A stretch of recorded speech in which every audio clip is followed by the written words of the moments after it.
Bueno, pues tenemos nuestro primer especial. Es que comentamos, profe, que tenemos los primeros 100 suscriptores. Ok. Y pues no lo esperábamos. No, es cierto. Tenemos muy buenos amigos. Y muchos. Y bastantes, sí. Que por fortuna les queremos agradecer ahí por darle su suscripción. Y coincidió que dentro del objetivo del podcast, cuando se planteó, o sea, yo visualicé este tipo de pláticas. Por eso que todos los que nos han acompañado, pues estamos muy agradecidos. Sin embargo, me queda claro que el iniciar este podcast era porque eventualmente pues íbamos a tener gente, personas, doctores, pues bastante especiales, con mucha trayectoria, y que particularmente en esta charla, pues con un gran aprecio, porque pues fue mi asesor de maestría, de doctorado me apoyó mucho, no estaba en el comité, sin embargo yo considero que fue la persona que más aportó al proyecto, sobre todo por el área de instrumentación, ¿no? Y pues bueno, normalmente no hacemos mucho énfasis a esto, pero creo que ahorita sí es importante. Tenemos a nuestro primer SNI 3, ¿no? Así es. Miembro de la Academia Mexicana de Ciencias. De la Academia Mexicana de Ingeniería. Academia de Ingeniería es Academia de Ingeniería de México. Ah, ok. Academia de Ingeniería de México. Ok. Y bueno, profe, pues muchas gracias por venir. Yo sabía que el día que le dijéramos, a pesar de que está de vacaciones, sé que pues a usted le encanta la parte de la divulgación, de la investigación, no se diga, y pues le quiero agradecer. Bueno, yo también, muchas gracias por invitarme. Yo estuve viendo los podcasts anteriores que han realizado. Lo han hecho muy bien, ¿eh? Realmente me han gustado. Yo efectivamente sí ya tengo trayectoria, lo que quiere decir que soy viejo. Entonces ya me ha tocado vivir muchas cosas. Y entre esas cosas, a mí también me ha gustado mucho estar siempre de alguna manera presente con la divulgación. Y yo creo que están haciendo una muy buena labor de divulgación con esos podcasts, porque a mí me han parecido que son temas que definitivamente muchos de ellos están desconectados de mi área, pero han sido bastante interesantes. ¿Por qué? Porque el hecho de invitar a un experto donde se tiene una charla tan informal como las que están presentando, realmente al público que no somos conocedores de esos temas, sí que sí se hace interesante. ¿Por qué? Porque se está diciendo sobre todo información verdadera, ¿sí? Pero sin una profundidad que requiera un conocimiento especializado. Entonces podemos llegar a entender de lo que se trata de una manera más o menos clara y sin tener que necesariamente ser expertos en el área. Entonces en esa parte la están haciendo muy bien. Y gracias por la invitación. Y efectivamente, o sea, a mí me encanta participar en todo lo que tenga que ser divulgación, y aquí estamos. Personalmente, pues sí, yo fui el profe de Arturo, pero pues somos amigos. O sea, yo vengo a Mazatlán y aparte no es nada más porque vengo a ver a mis alumnos, no, son amigos. Muchas gracias, profe. Cosa más halagadora no me pudo haber dicho. Y yo realmente estoy muy emocionado por esto, porque tenía unas cuestiones que quería tocar y que sé que pues con pocas personas se puede tocar, que no es normal que estén en la conversación cotidiana. Y me gustaría, por ejemplo, empezar en ¿qué significa ser un SNI 3? Sí, bueno, esto requiere un poquito de contexto, espero no extenderme demasiado, porque luego yo también, estando tanto tiempo en la divulgación, a mí me ponen play y no me paran. Adelante, están cargadas las cámaras. Pero básicamente sí, esto es un contexto. Yo creo que tenemos que remontarnos un poco a, primero, ¿qué es investigación? Investigación es un contexto, es una actividad humana que nos ha permitido generar conocimiento. Y que no se nos olvide que, por ejemplo, las universidades en sus lemas y en sus misiones y visiones, a menos a las universidades que se precian de tener un rango de universidad, un verdadero rango de universidad, siempre incluyen como una de sus misiones muy, muy importantes, generar el conocimiento. De hecho, si uno se pone a leer cuáles son las misiones de las universidades, se va a dar cuenta que inclusive dicen generar y transmitir conocimiento. ¿Sí? Pero en ese orden, generar conocimiento. ¿Cómo se genera el conocimiento? Porque transmitir todo lo sabemos. O sea, yo creo que todos los profesores y todas las personas que estamos involucrados dentro de un sistema educativo, yo estoy dentro de un sistema educativo, soy profesor de la Universidad Autónoma de Querétaro, tenemos que dar clases. Eso es claro, o sea, eso es transmitir conocimiento. Claro. Pero la misión principal de todas las universidades es generar el conocimiento. porque no podemos transmitir algo si no lo generamos. Entonces, ¿cómo generamos el conocimiento? Bueno, hay que hacer labor de investigación. ¿Y qué es investigación? Pues es especializarse, o sea, estar dentro de un campo que puede ser con un enfoque un poco académico, pero también con un enfoque industrial, o inclusive con un enfoque social, dependiendo del punto en el que está. Yo soy ingeniero, entonces yo tiendo a ver más la parte un poco industrial, un poco académica, porque estoy dentro de la academia. Entonces, se trata de generar el conocimiento de por sí. O sea, porque no podemos ponernos, o sea, generar conocimiento es hacer algo que a nadie se le ha ocurrido, proponer algo que a nadie más se le ha ocurrido. Ahora, ¿esto tiene que tener forzosamente una aplicación inmediata? No. El conocimiento no se debe de ver y no se trabaja con la aplicación inmediata que se le va a dar. No es cortoplacista. No es a corto plazo. De hecho, por ejemplo, en áreas como las matemáticas, yo soy ingeniero, pero en áreas como las matemáticas, las investigaciones son a muy, muy largo plazo. Yo dudo completamente que Joseph Fourier alguna vez se haya dado cuenta de la importancia que tiene. Sí. Ninguno de estos equipos estaría funcionando en este momento si no hubiese sido por él. Boole se murió pensando que la álgebra de Boole era una anécdota. Sí, una anécdota, sí. O sea, y no podríamos vivir sin esto, porque aparte nos hemos hecho tan dependientes de la tecnología que la necesitamos. ¿Y ellos lo visualizaron? No. O sea, estoy seguro que no. Entonces, la investigación no se hace porque ya lo voy a aplicar. No. Se hace porque el avance del conocimiento humano es la suma de todas aquellas aportaciones originales que han hecho todos los pensadores y toda la gente involucrada dentro de las áreas de investigación en el conocimiento general. Y esto nos va haciendo una pirámide de conocimientos que nos permiten hacer, entonces ahora sí, aplicar para desarrollos tecnológicos, y muchas veces pasan cientos de años para que una idea o una investigación original se llegue a tener un impacto ya de una aplicación. Sí, la importancia de la investigación básica, ¿no? Sí. Porque a veces al menos yo percibo que cada vez se menosprecia más a la investigación básica y se nos trata de presionar más a hacer solo investigación aplicada. Y yo siempre he defendido como de, no, es que el conocimiento también tiene un valor. Claro. O sea, aunque no se aplica de inmediato, tiene valor y hay que seguirlo promoviendo. Pero, por ejemplo, en México, CONACYT cada vez parece empujar más a ciertas líneas prioritarias, a ciertas aplicaciones y no tanto a la generación del conocimiento, ¿no? El conocimiento básico. Sí, ese es un tema muy importante. Yo creo que es importante aplicar el conocimiento. O sea, porque sí. A ver, es importante transmitir conocimiento. Porque ¿de qué me sirve ser a mí experto, sí, claro, donde yo en mi oficina soy el único que sabe lo que estoy haciendo? No, yo creo que no. Uno tiene que tener contacto y por eso que, por ejemplo, yo valoro tanto la divulgación.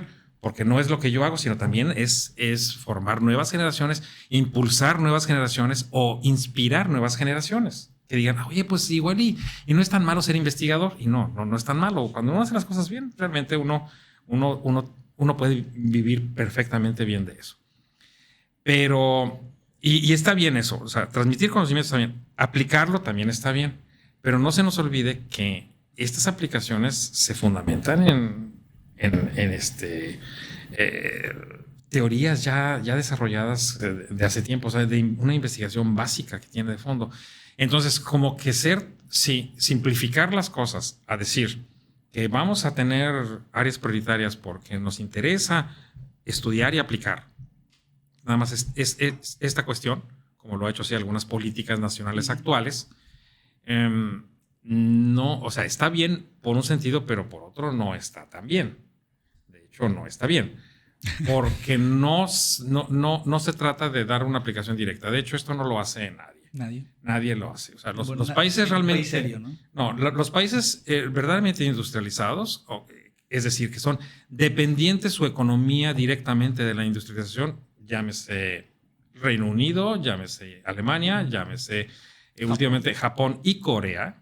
¿Sí? Ellos es cierto, o sea, uno dice Alemania y ¿qué productos piensa? Autos. Ajá. O sea, hay coches, pero no cualquier coche, ¿no? O sea, no es cualquier coche, como que es un coche que tiene una cierta distinción, ¿sí? Si uno escucha Reino Unido, ¿qué piensa? Bueno, y Alemania también es la parte farmacéutica, ¿no? Ah, claro. Sí, farmacéutica, en general, química en general, ¿no? O sea, todo lo que es farmacéutica, pero química también. En el Reino Unido, música. Rock. yo creo, sí, definitivamente sí. También ¿no? hay buenos Sí. autos. ¿Qué más son? Rolls Royce, se nos olvida, y Rolls Royce no es una marca de coches, es una marca de turbinas. De turbinas de avión. O sea, nada más hay muy pocos fabricantes de turbinas en el mundo y el más importante efectivamente es Rolls Royce. Es cierto. También tiene una industria química, ahí no tan farmacéutica, pero es química, muy, muy, muy importante. ¿Sí? O sea, eso también lo tiene el Reino Unido y dependen de su tecnología. También se dedican a otras cosas, ¿no? También su economía gira alrededor de otras cosas, pero fundamentalmente de la parte tecnológica se destacan por eso. Si uno se va a Japón, entonces ahí ya vemos, ¿no? Pues que Japón en un tiempo, por ejemplo, Japón era casi sinónimo de Sony, ¿no? Sí, Sony claro. era casi sinónimo de Japón. Pero el día de hoy ya no es tan así, es decir, ya sí se ve que la industria tecnológica, lo que es la tecnología, es muy pujante en Japón. Que últimamente como que se lo han ganado otros, pero Japón sigue produciendo mucha tecnología. En Corea, o sea, en Corea es claro que la apuesta del país como país es hacia la tecnología Del de Estado punta. incluso, Del ¿no? Estado, O sea, el rol del Estado en el sí. desarrollo tecnológico de Corea ha sido bien, Sí. una visión bien clara hacia dónde Bien quieren clara hacia ir. dónde van. ¿Y es pura ciencia aplicada? No. No. Ellos hacen investigaciones que a veces una investigación, tenemos que entenderlo, que a veces las investigaciones nos dan resultados positivos, y eso, por ejemplo, en ingeniería sabemos que en ingeniería es así. Yo sé que en otras áreas, como por ejemplo en biología, no es un poco más amplio, pero en ingeniería es claro que lo único que se considera aportación a la ingeniería es una investigación que dio un resultado positivo. Es decir, yo parto de mi hipótesis, es decir, yo creo que esto podría pasar si hago esta otra cosa, lo compruebo. Entonces, si lo compruebo que lo que yo estoy diciendo o suponiendo se dio, entonces lo puedo publicar, porque es una aportación al conocimiento. Yo sé que en otras áreas como biología, las investigaciones negativas también son importantes. En ingeniería no se consideran. O sea, en ingeniería no podemos decir, a ver, yo voy a probar una nueva técnica de procesamiento de señales, o sea, voy a meter una ecuación a una serie de datos y no me dio nada. Lo voy a publicar. Lo voy a publicar. No, o sea, eso no sirve para nada, ¿no? No. Eso no. En biología sí. O sea, a ver, voy a usar la aspirina para probar en células cancerígenas. Y no me dio nada. No dio resultados. Bueno, es importante, ¿no? Para que ya no se vuelva a hacer. No se vuelva a hacer. Exacto. No se recursos en eso otra vez. Exacto, sí, no se tiene que volver a inventar la rueda, ¿no? De hecho, yo tengo la idea millonaria en la ciencia. Hay que hacer una revista de resultados negativos. O sea, hay que hacer una revista de puros. Yo le dije al Romo, hay que hacer una revista de puros resultados negativos. ¿No le salió su tesis? Mándemela. Sí. Mándemela, aquí se la publicamos. Sí, pero bueno, por eso es que en ingeniería no se estila esa parte. En otras partes sí es. Sí, es importante. Sí es importante. Utilizas tu material. Sí, y exacto. No funcionó. Y no funcionó. O sea, hay que decirlo. En ingeniería no tanto. Entonces eso. Pero sí, la investigación, eso es lo que contribuye fundamentalmente a que tengamos lo que tenemos ahora. Pero sobre todo ese soporte que nos da la plataforma de la investigación básica. O sea, yo no puedo tener una planta de circuitos integrados, fabricando circuitos integrados de alta tecnología, si yo no tengo una formación de físicos, de matemáticos y de ingenieros sólida en investigación. Pregúntenle a Taiwán, ¿no? Sí. Taiwán con su monopolio de los circuitos integrados. O sea, no fue hagan pura investigación aplicada. Obviamente hay un background increíble detrás. Es que la investigación aplicada hay que verlo como que es el recurso rápido. ¿Sí? Es como el gasto. ¿Sí? Yo, por ejemplo, a veces he escuchado productos comerciales, ¿no? Dicen, no, compra este carro. Es una muy buena inversión. No, a ver, perdón. Un carro no es una inversión. Un carro es un costo, es un gasto. No es una inversión, no estoy invirtiendo, estoy gastando. Es decir, un recurso que ya tengo, lo estoy depreciando con el tiempo. Que yo le puedo sacar un provecho a ese o no, pero el simple hecho de haber hecho ese gasto implica una depreciación a lo largo del tiempo. Yo sé que, los carros, la norma nos dice que en 10 años eso es chatarra. Sí, así. Claro. Directa. Chatarra es basura. Que además hay que pagar para que te la quiten de encima, ¿no? Pues, sí, porque no es nada más de que ya se acabó, ya lo dejo ahí, ¿no? No, también hay que pagar. Te voy a multar porque ya tienes mucho tiempo ahí parado fuera de tu casa. No, pues en Europa en general tú tienes que darte baja tu coche y tienes que pagar. En Estados Unidos igual. Para que se recicle. Sí, no, claro, ¿no? Por norma. ¿Y qué partes te cuestan y cuánto te cuestan? No, sí. Si es que no lo compramos aquí para traerlo chocolate. La regulación es diferente en diferentes países, ¿no? Ajá. Pero, por ejemplo, en Europa tú no puedes tirar un televisor a la calle. Sí, no debería. Tienes que pagar. Sí, no debería, ¿no? Tienes que es pagar. muy contaminante, cualquier circuito electrónico es contaminante y hay muchas partes que se pueden reciclar. Claro, ¿no? Y se reciclan también. Sí. Entonces, a ver, eso es gasto. Bueno, eso es la aplicación de la tecnología. Es un gasto del capital científico que tienes, pero tienes que formar ese capital. Eso sí es una inversión. Una inversión es, o sea, la investigación básica es una inversión. Ahí sí estoy ganando. ¿Por qué? Porque yo tengo el conocimiento, pero no solo tengo el conocimiento, recuerden, lo transmito a las nuevas generaciones. Y en vez de tener yo a una persona que es experto en un área, eso lo está transmitiendo y eso es lo que estoy yo ganando. ¿Sí? Ese es el punto. Si yo eso después resulta que esas personas que colaboraron con cierto investigador ponen una empresa y la aplican, eso es el gasto de esa inversión y ya nos está dejando una ganancia directa a nosotros.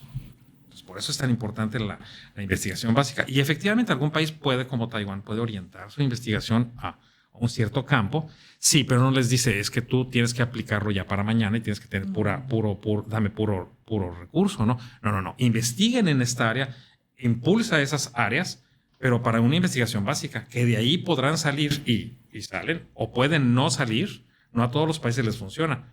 A Finlandia, con la apuesta tecnológica, le fue primero muy bien, pero después le ganaron el mercado, ¿no? Porque es difícil dirigir Nokia. Estoy hablando de Nokia, por ejemplo, ¿sí? Ok, el país hizo una inversión hacia desarrollo tecnológico por el lado de los teléfonos, que estuvo funcionando, pero después... Sí. No, la investigación no es de que, a ver, el día de hoy voy a hacer un desarrollo tecnológico tan importante que me van a dar el premio Nobel por eso. O sea, nadie trabaja así. O sea, así no funcionan las cosas. No, incluso hasta cuántos Nobeles a veces es fortuito, ¿no? Sí, no, completamente. Sí. Y la otra cosa es que también, parte de esa investigación, de ese camino, de esa visión que puede tener el país, es incluso importar gente que sabe ese conocimiento, claro, ¿no? Que dice, oye, queremos invertir en esto porque nuestro país no es muy bueno en eso, pues ve y busca avéntale billetes para ver si se quiere venir aquí a México, ¿no? Exacto, ¿no? Y eso es lo que nos lleva precisamente a que en México se le llame SNI, y SNI 1, 2 y 3, ¿no? Que es la categoría que tiene. Bueno, pues esto no lo inventó México. Esto de las acreditaciones de los investigadores. Paréntesis, SNI es Sistema Nacional de Investigadores e Investigadoras. Investigadoras, ahorita es SNI. No, es Sistema Nacional de Investigadoras e Investigadores. ¿Sí? Entonces, es el SNI. Es un, en términos generales, es un sistema de acreditación de la actividad de investigación que desarrolla un individuo en el país, en este caso en México. Pero eso, les digo, eso no lo inventó México, así se llama aquí. Pero eso está en todo el mundo. Todo el mundo, en todos los países con cierto grado de desarrollo, generan estímulos directos o indirectos. En México son muy directos, por razones propias del país. En otros son indirectos, pero son estímulos. Bueno, cabe mencionar que el estímulo económico no es inherente de la distinción, del sistema, ¿no? Claro. Puede ser sistema nacional, puede ser SNI sin tener el estímulo económico como los SNIs mexicanos que tenemos en el extranjero. Que eso yo no sé por qué, pero lo están eliminando en estas nuevas. ¿Sí? Sí. O sea, ya lo están haciendo juntos. Es decir, si eres extranjero ya no puedes acceder al SNI. Sí pueden, pero tienen que demostrar que dan clases en México. Ah, no, bueno. Y que dirigen tesis en México. Y que hacen divulgación en México. O sea, como si estuvieras en México. Exacto. Entonces, tienes que ser cuántico. Tienes que estar... No. Tienes que estar en dos lados a la vez. No. Bueno, espero que sea parte del proceso de cambio que eventualmente corrigen, ¿no? De repente yo creo que eso se debe de corregir. Y dicen, ay, la regamos y ya. No, sí, deberían pensar, pero bueno, eso yo siento que lo están haciendo mal, pero en fin. Entonces, la idea es esa, ¿no? De que todos los países tienen un proceso de acreditación de la actividad de investigación, porque yo ya lo comenté. O sea, ¿cómo se evalúa si una investigación eventualmente va a tener impacto o no? Yo insisto, Joseph Fourier nunca, o sea, él lo hacía ¿por qué? Porque a él le gustaba, no tenía nada mejor que hacer, que él era básicamente amigo de Napoleón y sí, pues como andaba en la grilla, andaba en la grilla y después fue su ¿cómo se llama? Embajador en el reino de Nápoles. Entonces, de hecho, le andaban queriendo cortar la cabeza, ¿no? Sí, también, hubo persecución y andaba con Napoleón ahí en el desierto. Sí, pero locura. No se aburría. No. ¿Y eso qué tiene que ver con un teléfono celular el día de hoy? Pues mucho, porque si no hubiera tenido ratos de ocio en los que entre guerras e intrigas y córrele porque me cortan la cabeza, entre esas cosas, bueno, vamos a estudiar el calor. Pero está muy complicado. Vamos a hacer unas aproximaciones utilizando unas funciones suaves, ¿no? Senos y cosenos. Y ya. Y se murió.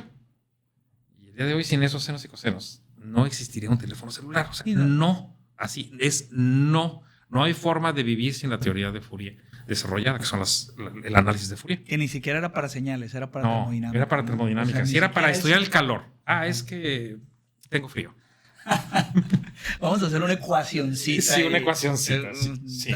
Pero esa ecuación está muy difícil de resolver. Vamos a aproximarla, ¿no? No, ¿y qué le dice el Estado? No. ¿En qué lo vas a aplicar? No, entonces no nos interesa. Entonces no nos interesa. No, o sea, no va por ahí la cosa, ¿no? Sí, no, jamás. Y así podemos hablar de cuántos científicos se les ocurra, ¿no? Lo mismo sin Gauss también es evidente que nada. Y Gauss no tenía en mente, el Estado no tenía en mente, vamos a inventar la televisión, por ejemplo. No. Una investigación básica no sabes a dónde te va a llevar. Y yo creo que esa idea se democratizó un poquito, o al menos llegó a la percepción de la mayoría con la pandemia. O sea, es donde se dieron cuenta quiénes generaban las vacunas, pues los que le invirtieron a la investigación, ¿no? Sí, los que saben hacerlas. Y de repente hubo países que dijeron, no, nosotros la vamos a sacar. Pues a ver cuándo, ¿no? Y que en realidad ni siquiera era local, utilizaban tecnología extranjera. Y sí la sacaron, ¿no? No queremos decir nombres, pero local. Sí, Entonces, a final de cuentas, fueron las personas que le invirtieron para, a final de cuentas, tener ese desarrollo y no venderla tan barata, ¿no? Pero no solo el desarrollo, es el conocimiento. Es que no es el desarrollo no lo tenían. Bueno, exacto. No tenían el desarrollo, tenían el conocimiento. Claro. Saben cómo funcionan las cosas.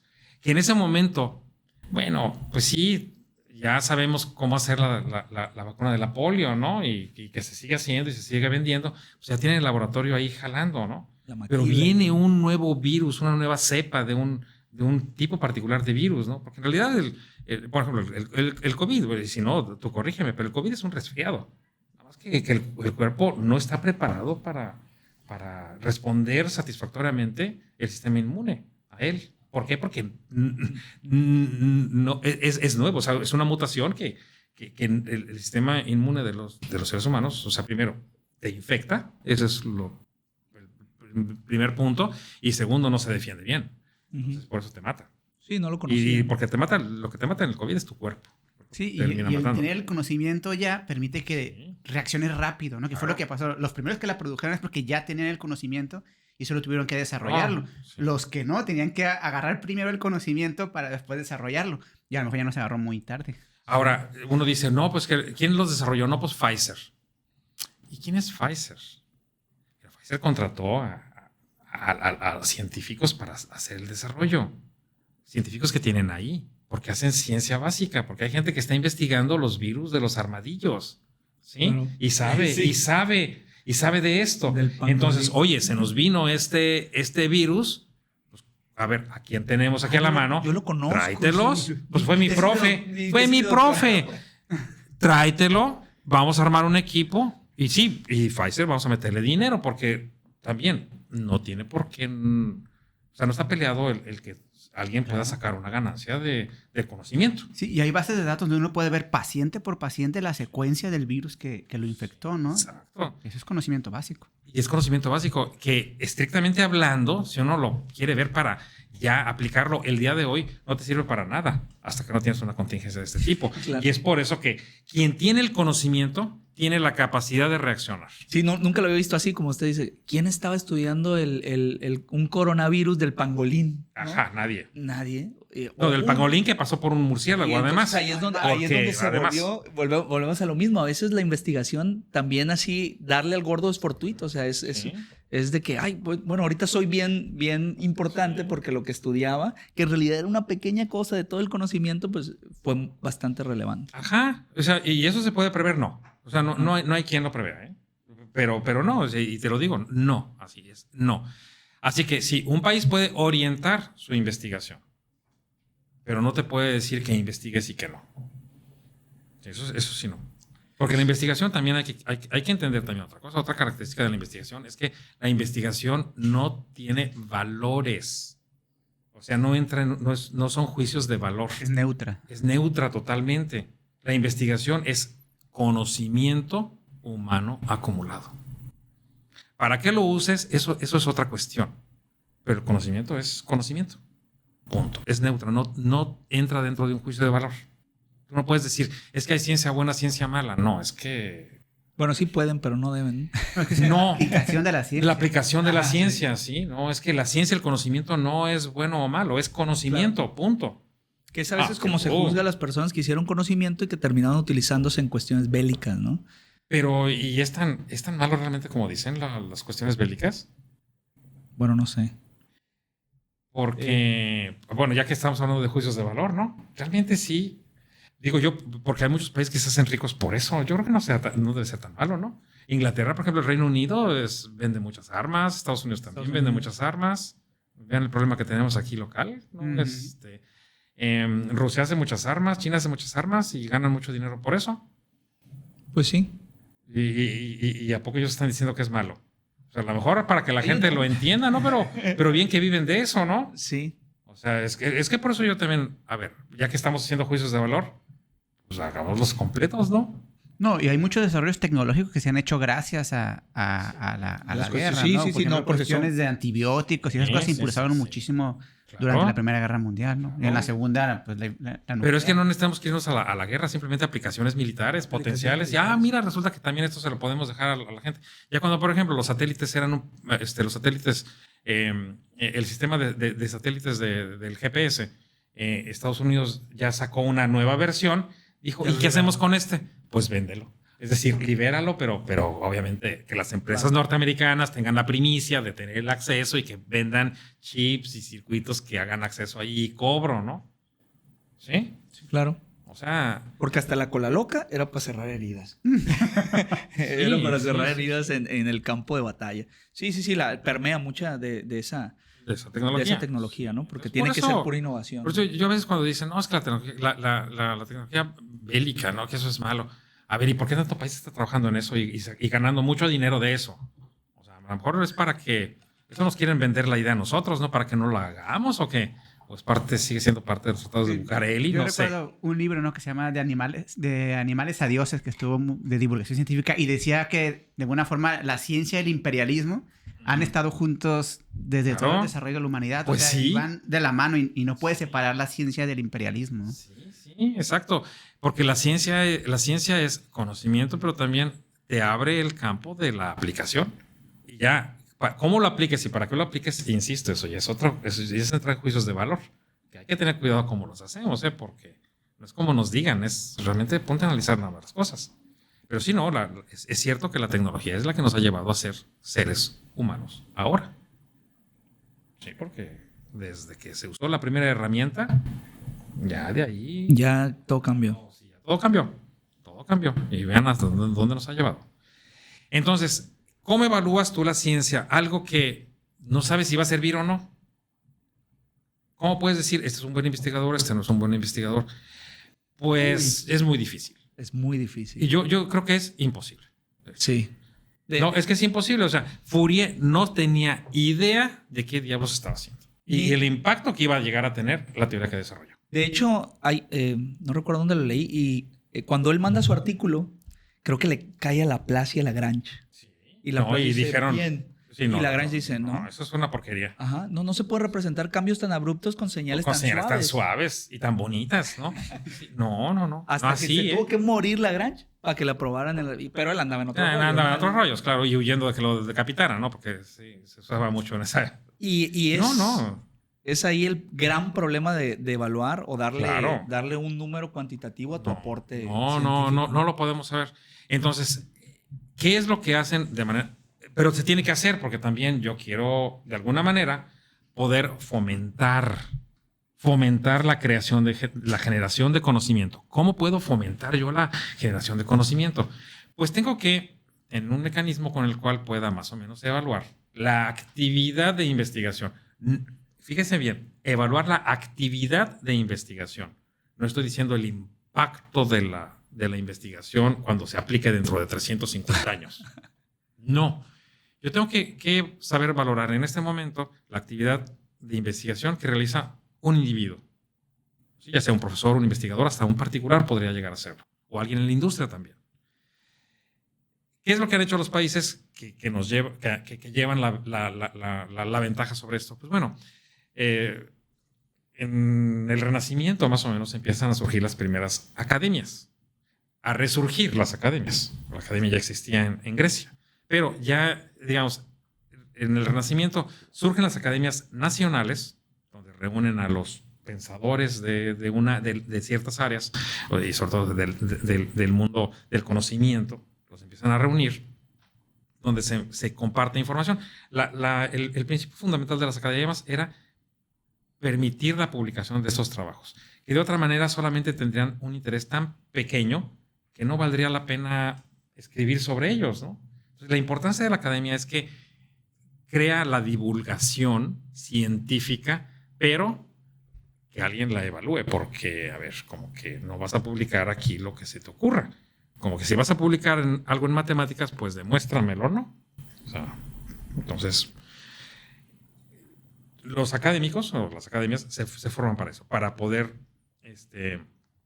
divulgar el conocimiento, ¿sí? El conocimiento generado, con una demostración y evaluado por gente que de alguna manera tenga idea de lo que estás, de que sea experto. Yo creo que en esos tiempos hablar de expertos es difícil, porque eran nacientes estas cuestiones, pero por lo menos si alguien que esté un poco letrado y enterado de algunas cosas y diga, bueno, sí, creo que sí tiene validez.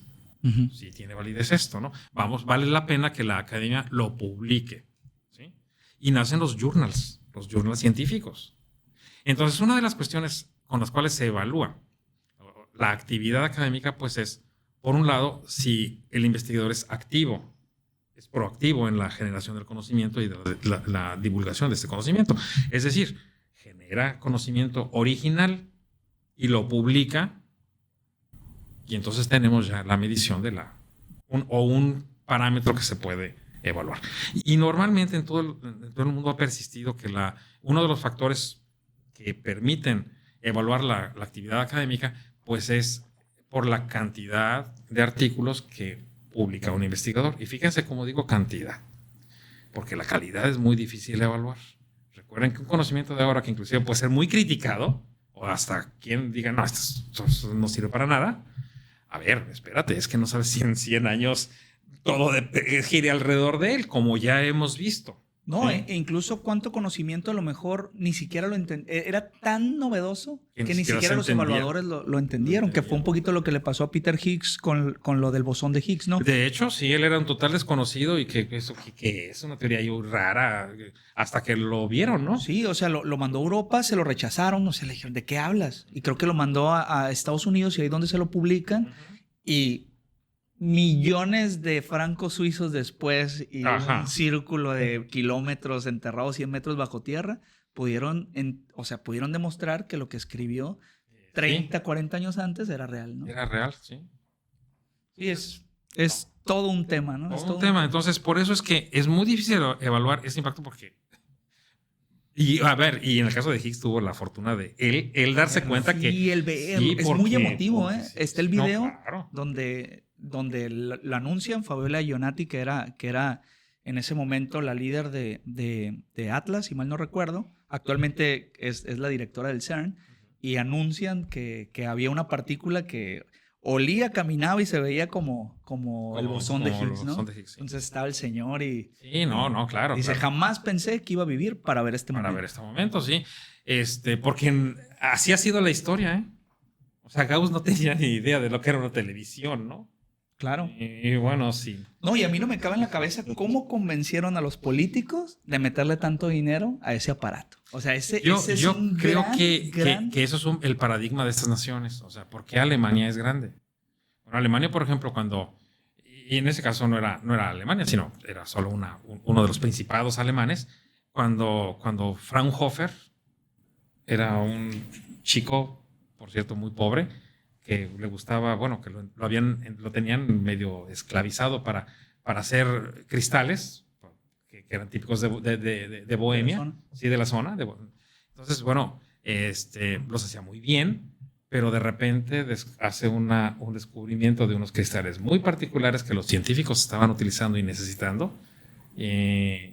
Y bueno, esto es un secreto de Estado, ¿eh? Esto hay que venderlo. Y el día de hoy, ¿quién no ha oído hablar del Instituto Fraunhofer?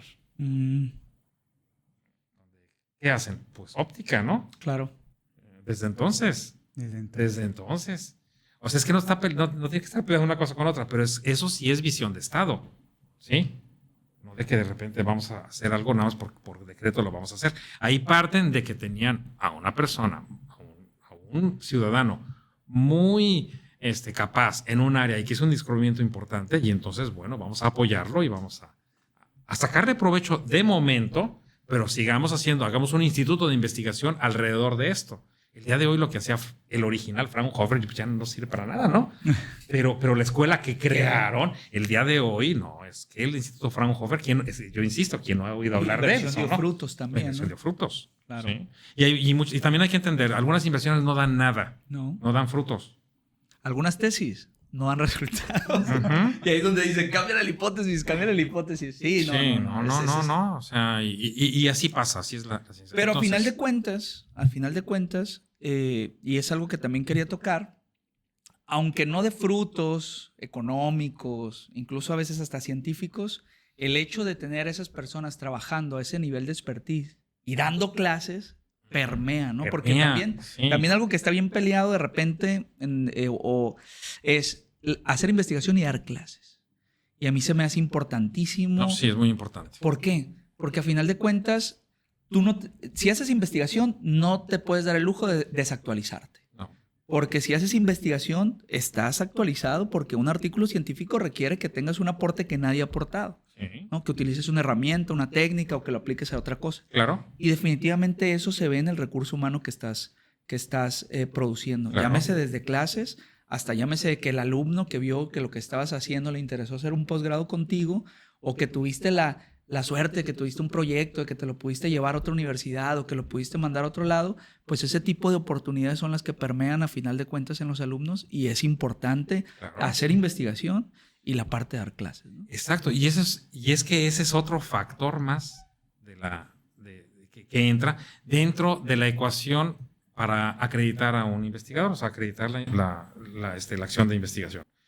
No es solamente generar artículos científicos y publicarlos en revistas especializadas del área, evaluadas por pares que son expertos mundiales. Eso es una. Es todo un reto. Es todo un reto. Pero la otra es también, y qué tiene que ver este investigador en actividades de formación de recursos humanos. O sea, aquí es muy importante esta labor, y también es parte de las acreditaciones, o sea, de los procesos de acreditación. No es nada más, sí, está bien que generes artículos y que hagas ciencia y que inventes cosas, pero también cómo es que estás formando nuevas generaciones, cómo estás impulsando esto, ¿no? Y también esa es otra actividad.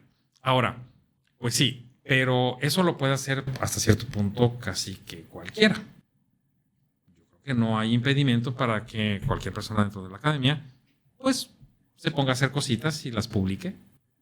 Podemos tener ideas. Sí, una tesis, un proyecto en clase o algo así se podría publicar. Pero también algunos proyectos, inclusive en revistas científicas, tampoco es como que tan súper imposible, ¿no? O sea, se puede hacer. ¿Cómo distingo yo un investigador de otro? Porque pues a lo mejor luego resulta que ya no es lo mismo. Recordemos que la población de los países luego hace 100 años se nos olvida que era pero una mínima fracción de lo que somos ahora. El día de hoy en México somos 130 millones de habitantes.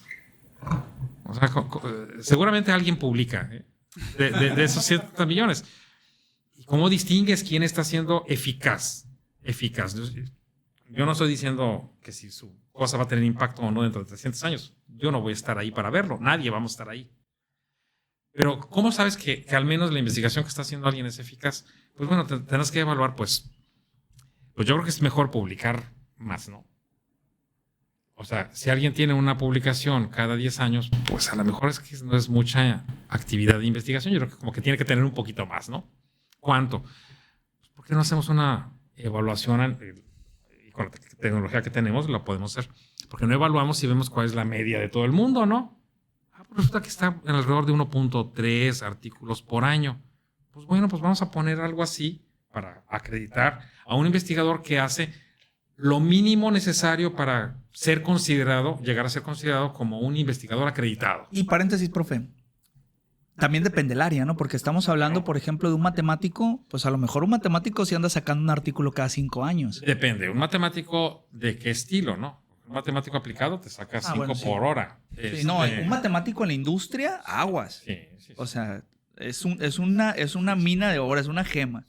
Pero ya uno más teórico que a lo mejor está muy enfocado a la ciencia. Un teorema, bueno, es que Fourier, aquí hablamos mucho de Fourier, pero hizo una cosa de ese tamaño, ¿no? O sea, del impacto, pues. Sí, también hizo más cosas importantes, pero de ese tamaño, no. Es que no hay nada que se le compare al análisis de Fourier. O sea, nada, no hay nada del trabajo de Fourier que se compare a eso.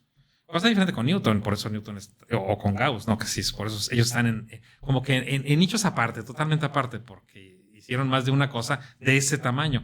Einstein casi los alcanza, ¿no? Porque también Einstein hizo 3 cosas que bueno, es que las 3 son súper genialísimas, ¿no? O sea, tienen un nivel de genialidad tremendo. Pero fuera de ellos, 3, 4, no, la mayoría, uno de ese impacto, ¿no? Uh-huh. Pero claro, también tienen más trabajos. Entonces, la cuestión de la investigación, de cómo acreditarla, pues sí, pues vamos a la media y entonces normalmente en todos los países se dice, ¿estás acreditado o no para hacer investigación? Y en México eso es lo que se hace, por ejemplo, para acreditar un nivel 1. Hay que tener actividad constante, sostenida de investigación dentro de los parámetros internacionales. Y si la media anda en alrededor de 1.3, aquí en México somos un poquito prácticos y redondeamos a 4 en 3 años, 6 en 5 años, una cosa así. O sea, pero está cerca de esto, ¿no? O sea, sí. Es la idea. Ahora, pero pues sabemos que hay de artículos, ¿no? También hay niveles, o como diríamos. Bueno, es que las revistas, los journals, pues no es lo mismo publicar en alguna revista publicada en el Congo, la República del Congo, que una revista publicada en Estados Unidos, en la universidad muy prestigiosa, ¿no? Prestigiosa, ¿no? Entonces, como que pues hay niveles. Y esos niveles es lo que luego en el mundo pues se habla de prestigios de las revistas, pero también hay una forma un poquito cuantitativa, yo no digo objetiva, porque no me atrevo a decirlo, porque siempre hay subjetividad en toda actividad humana, pero yo creo que sí es cuantitativa, de lo que se le ha llamado el factor de impacto. O sea, hay revistas que tienen mayor factor de impacto que otras. El factor de impacto no es más que un número que nos dice, a ver, este journal científico, ¿cuántos artículos publicó en un año? 10. ¿Cuántas citas recibieron esos artículos en un año? Bueno, es en 2 años realmente. Okay. ¿Cuántos publicaron en 2 años? ¿Y cuántas citas recibió en 2 años? Esos artículos. Se hace una división.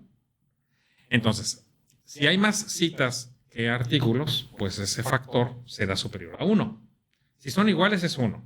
Si es inferior, quiere decir que hay más artículos que citas. ¿Y qué es una cita? Una cita es cuando un investigador está realizando actividades de investigación y se apoyan en las investigaciones publicadas por otros autores. Eso es una cita. Uno hace una cita a un trabajo porque uno leyó ese trabajo y consideró que hay cuestiones importantes en ese trabajo que me sirven para mí. Porque yo estoy haciendo una aportación original, pero hay otras aportaciones en las que me estoy basando. Entonces yo hago una cita. Entonces eso es lo que mide el factor de impacto. Un factor de impacto de 5, por ejemplo, pues nos indica que pues al menos hubo 5 gentes por ahí que leyeron ese trabajo y que consideraron que tiene algo que aporta para sus trabajos, ¿no? Entonces eso es el factor de impacto. Entonces, de ahí ya podemos entonces hacer distinciones entre lo que es ser un investigador acreditado, que en México lo podríamos llamar una especie de SNI 1, ¿sí?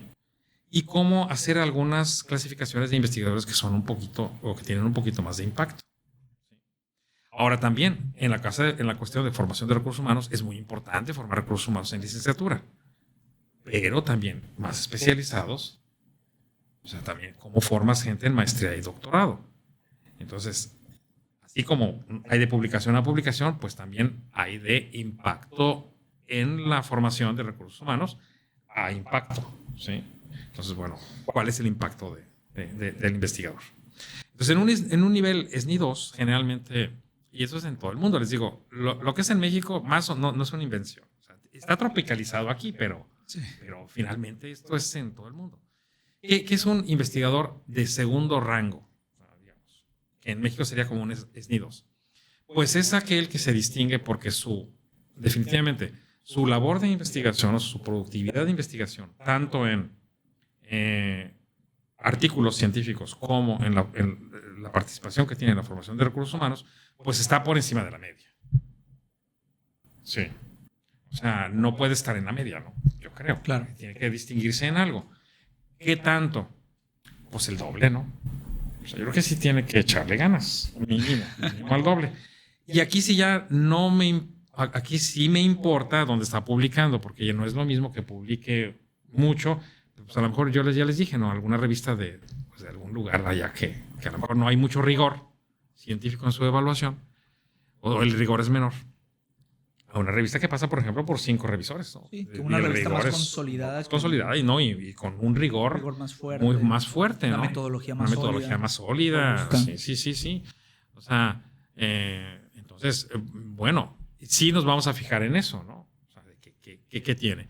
Y también, pues bueno, tu trabajo está en la media, es decir, tú publicas en revistas que tienen un factor de impacto de 1, que es decir, que pues están ahí al ras, o se distinguen esas revistas, porque son revistas que tienen muchas referencias, es decir, la gente las lee, los investigadores en todo el mundo leen esas revistas, leen tu trabajo y lo apoyan. Entonces ya estamos hablando de citas. Además, o sea, no nomás vas a evaluar a un profesor cuántos artículos tiene, también cuántas citas tiene. Sí, porque uno publica uno y nadie lo lee y nadie lo cita, pues a lo mejor la relevancia no necesariamente, ¿no? Pero lo más probable es que la relevancia no sea muy... Y es por eso que también, en general, los comités consideran también un poco eso. Sí ven qué artículos tienen mayor factor de impacto, pero también analizan las citas, independientemente de dónde salieron. Entonces ahí se ve que hay una especie de balance, ¿no? Hay un equilibrio entre eso. Por ahí luego se inventan fórmulas, han inventado fórmulas de varias fórmulas que se aplican o no, pero tal vez generalmente sí se aplican. Hay una conocida como el índice H, que es un índice cuadrático aquí, pues ni modo, es hecho por un científico, entonces tuvo que meterle una ecuación. Entonces, que habla de cuántos artículos han recibido ese mismo número de citas.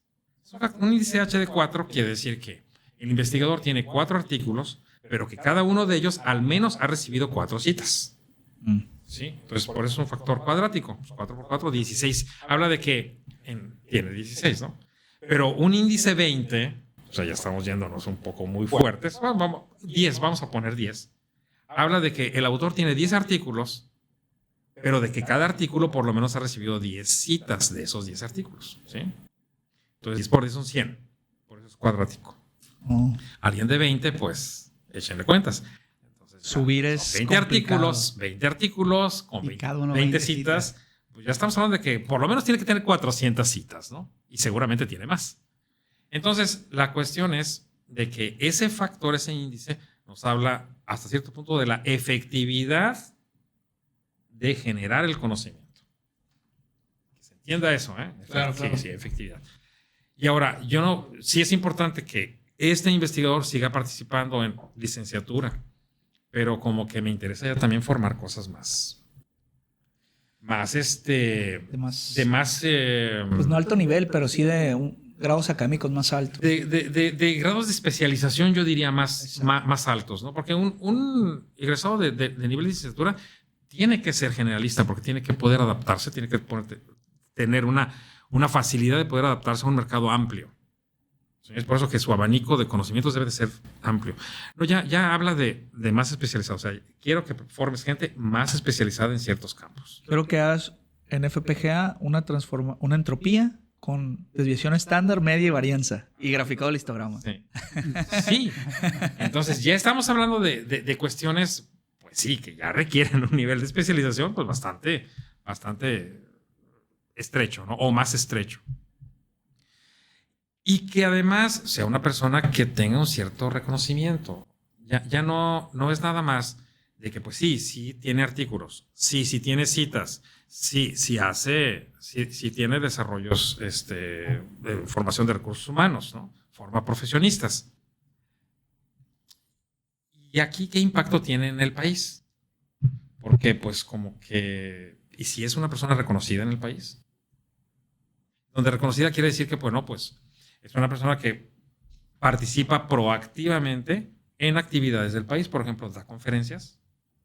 Lo invitan a dar conferencias porque es reconocido como un líder en el área. Entonces lo invitan a dar conferencias. Esa es una pregunta, ¿no? Forma parte de las academias nacionales. Las academias nacionales, recuerden, nacen, la versión moderna, nace como el concentrado de los científicos que hacen investigación en un país. Uh-huh. Y también puede haber invitados, porque en las academias mexicanas también hay extranjeros, en las academias extranjeras también hay mexicanos, etcétera. O sea, también se vale. Pero la pregunta es esa, o sea, tiene cierto reconocimiento a nivel nacional que puede ser demostrado con estos, ¿no?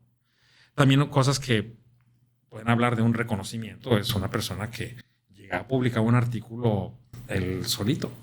Esto se da mucho en matemáticas teóricas. Sí. Pues sí, porque, a ver, Eres todos hemos pasado por preparatoria donde vemos el teorema de Pitágoras y a lo mejor nos lo demostraron, ¿no?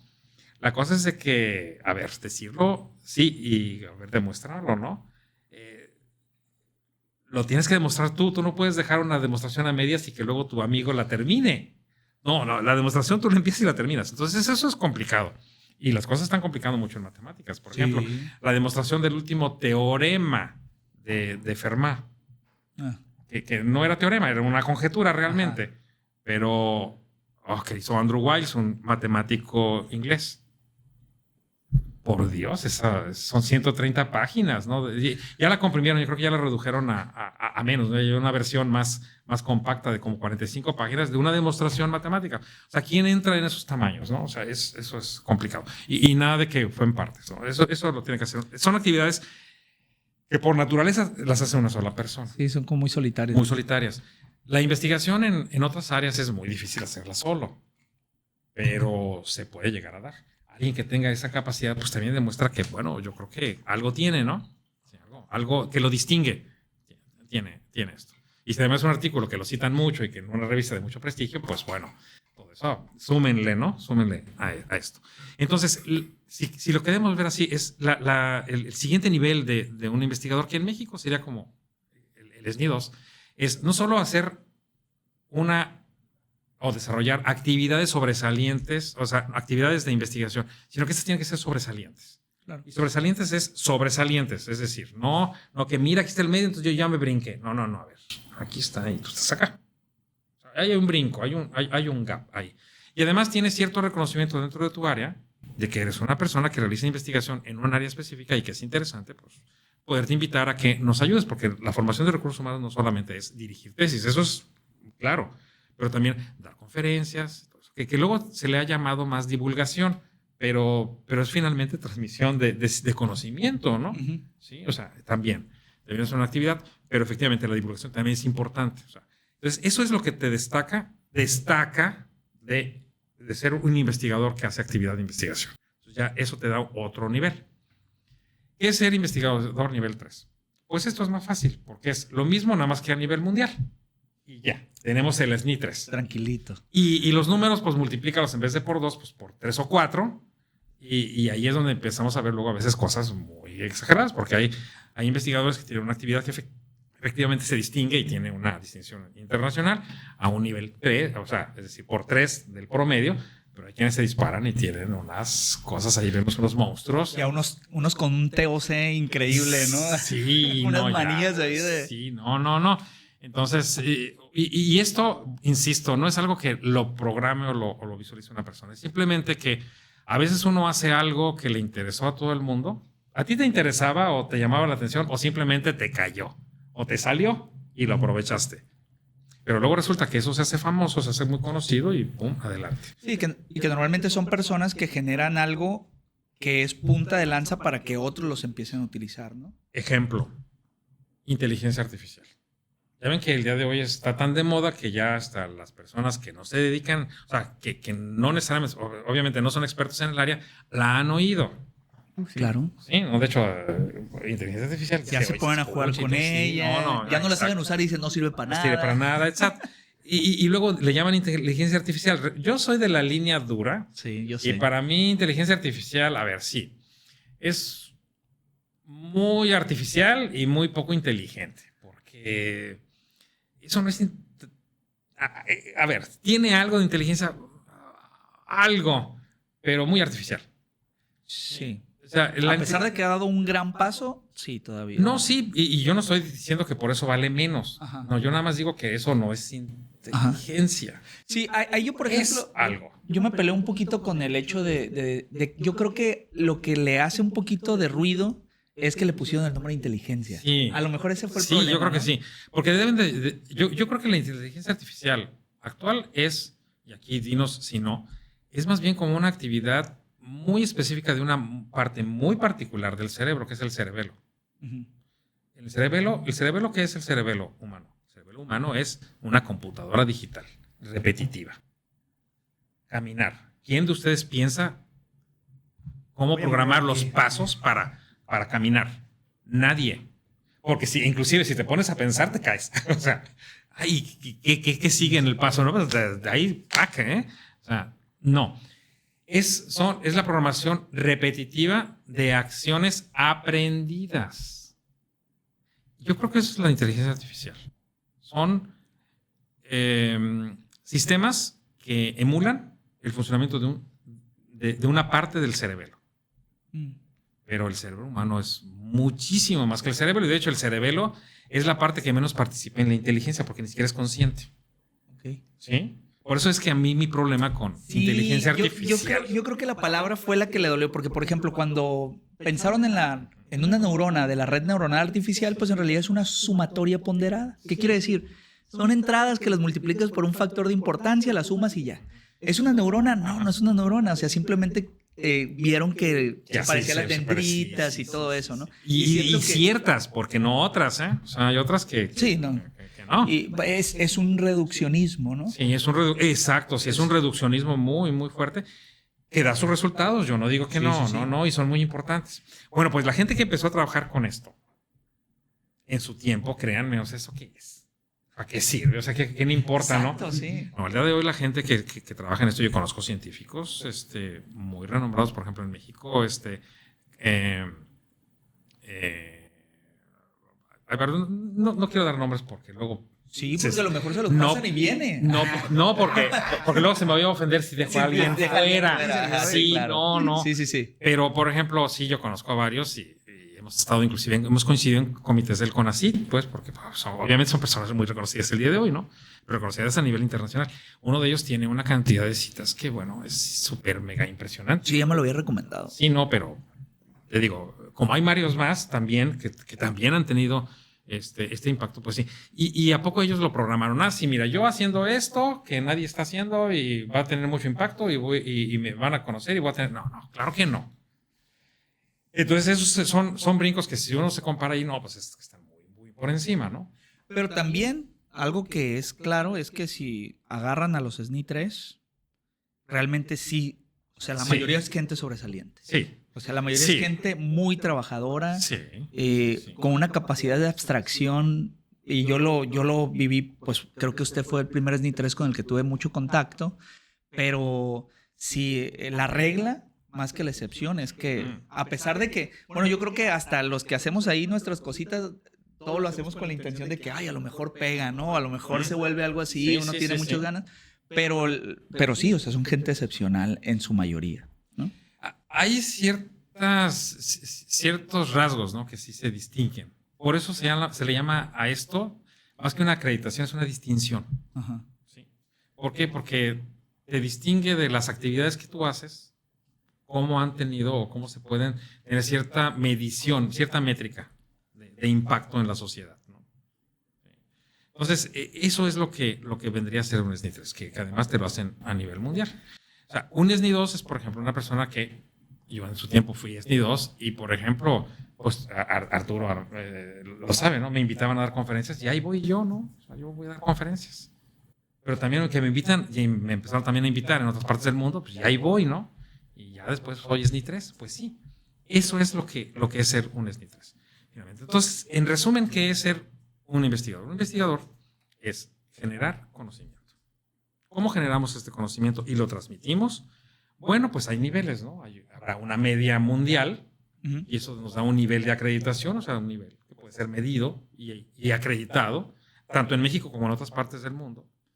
Y se hace, se lleva a cabo así. Y si alguien se distingue y además tiene un impacto que va más allá de su institución, un impacto a nivel regional o nacional, bueno, entonces yo creo que hay una distinción ahí y eso te distingue que estás en otro peldaño. En México se le llama SNI 2. Si además esto tiene un cierto reconocimiento internacional y tu impacto ha sido pues de muy notable de ahí al techo que le quieras poner, porque sí que tenemos científicos en México así, de ese tamaño. Entonces, bueno, entonces este es un SNI 3. Y en general en el mundo las actividades de investigación tienden a tener estos 3 tipos de peldaños. El peldaño que es el que hace investigación sostenida promedio a nivel local, el que se distingue por realizar una actividad más allá del promedio, pero mucho más allá del promedio, y que tiene un impacto regional o nacional, y el que tiene un impacto a nivel mundial. Entonces tenemos esos peldaños. Y yo quiero ser, bueno, no sé qué piense usted, pero yo, por ejemplo, yo a veces digo, uy, eso del sistema nacional a veces lo ven como muy trivial, pero yo les digo, es complicado en el sentido de, deje usted el trabajo. O sea, uno entra a la maestría y saca, bueno, en el caso que yo tuve la fortuna de estar con usted, pues hasta mi articulito indexado salió y unos 2 de congreso, o sea, realmente me fue muy bien, ¿no? Y luego vas al doctorado y sacas tus otros 2 articulitos, uno que otro de congreso, y ya llegas y cuando sometes para que te evalúen al SNI para percibir tu estímulo económico y tu distinción, pues te van a pagar por algo que ya trabajaste. Entonces yo les digo, uy, es complicado, o sea, ellos te evalúan por los 6 años que trabajaste y a veces les digo, y es difícil porque es como si tú fueras médico y fueras con el Estado y les dijeras, bueno, voy a ser médico. Sale, nos vemos en 5 años y te empiezo a pagar en 5 años. Tú trabájale 5 años. Bueno, y suponiendo que aceptas eso, dices, bueno, dame mi estetoscopio y ¿dónde lo voy a hacer? Voy a abrir unas convocatorias y a ver si te cae dinerito. Y si no, amigo, hágale como quiera. O sea, es una lucha de estar entre las convocatorias, entre el lugar donde estés, tu institución, tu grupo de trabajo. Y ahí es donde entran también las políticas del Estado, porque en México tampoco podemos despreciar que hay becas. Sí. Para posgrado. A diferencia de, por ejemplo, Europa, que es también hay becas. Pero es un financiamiento más como híbrido, ¿no? Sí. Ya no es tan claro, tan es más neoliberal. No, fíjate que no. O sea, en Alemania es gratuito la educación.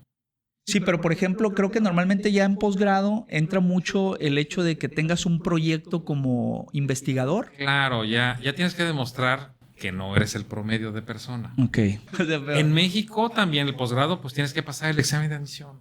Sí. Y tienes que trabajar con un grupo que tenga cierto reconocimiento, no con cualquier hijo de vecino, ¿no? Claro. Tienes que trabajar con alguien que, pues, por lo menos sea un investigador que tiene un promedio de actividad de investigación. ¿Sí? Así toca la suerte de que ese se proyecta para nivel 3, pues obviamente en maestría sacas un paper, pero ¿cuánta gente de maestría tú conoces que saca un paper indexado? No, pocos. No es igual, ¿verdad? No. Y es por eso que se distinguen los investigadores también. A mí, por ejemplo, como investigador, que habla bien de mi trabajo de investigación, que yo a mis alumnos de maestría y de doctorado los he impulsado para que sean investigadores también. Sí. Aquí, ese es. Sí, Arturo es mi hijo, ¿no? Sí. Sí, y ya tengo nietos también. Sí. Sí, o sea, en el sentido académico, pues, eso habla del impacto el impacto social de un investigador a su sociedad. Cómo impacta en la formación de recursos humanos, tanto directa como indirectamente, porque yo formé, pero ellos ya también están formando. Claro. Sí. Y también algo que me gustaría tocar es, por ejemplo, mencionamos cosas como de que el Estado impulsa algunos desarrollos. Por ejemplo, en el caso de México, ¿cómo eso, como cuando se genera un beneficio económico, cómo se maneja eso? O sea, si el Estado está proveyendo algunos recursos para investigación y de repente esos recursos de conocimiento impactan para tener una ganancia económica, ¿cómo se reparten? ¿Cuáles son las políticas de CONACYT, por ejemplo, para ese tipo de cuestiones? Bueno, estas las políticas han cambiado, ¿no? Sí. Desde el origen a todo. Y aquí ya, esto más bien es un análisis no tanto de lo que es investigación, porque eso son políticas nacionales y son cuestiones. ¿Por qué nace el SNI? El SNI nace por una cuestión práctica, muy, muy práctica. México, una nación en los tiempos de los años 80, sí, más o menos. En los años 80 es una nación que viene con muchas crisis. Ustedes a lo mejor son demasiado chavos, no se acuerdan, pero estaba la cosa horrible. Bueno, el 94 nos agarró. No, bueno, pero los 80 estuvieron peores. No, los 80 los tuvieron los 80 ustedes. Son unas crisis económicas bastante fuertes. Muy chiquito. No, muy chiquitos, ¿no? Pero no, porque fue más pegado a los 80 y poquitos. Y tú naciste... Yo soy 86. Yo soy 81. Yo estoy más viejo, por eso me tira. Bueno, ok.